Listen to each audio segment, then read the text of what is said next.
কাল থেকে আমাদের এখানে খুব বৃষ্টি হচ্ছে, খুব এত বৃষ্টি হচ্ছে যে মানে ভাবা যাচ্ছে না। সারা রাত বৃষ্টি হয়েছে, আবার সকালে একটু ধরেছিল, সেই অবস্থায় আমি যোগা করে এসেছি।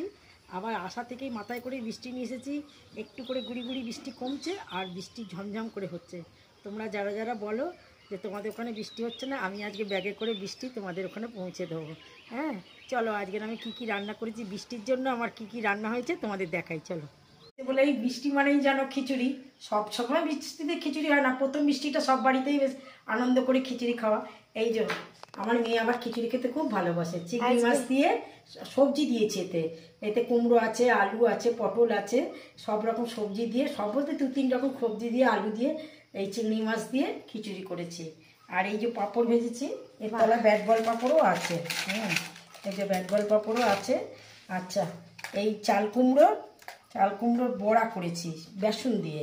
আর এর সঙ্গে আছে কাঁকরুলও আছে, কাঁকরুল আর বেসন করেছি। আর এই ডিম কষা করেছি। আচ্ছা, মেয়ে খাবে না, মেয়ের ওখানে ডিম ভাজবো গরম গরম, এখন নয়। আর এই লাইলন টিকা মাছ আর ভোলা মাছের ঝাল করেছি। আজকের এই সমস্ত রান্না করেছি। আর তার আগে বলে নিই, আজ বিকেল 5টার সময় আমি লাইভে আসবো, আমি অপেক্ষা করব আপনাদের জন্য, আপনারা কিন্তু অবশ্যই আসবেন। ঠিক আছে, আমার রান্নাবান্না কথাবার্তা যদি ভালো লেগে থাকে তাহলে একটা লাইক করে দেবেন, একটা সাবস্ক্রাইব করে দেবেন। নমস্কার।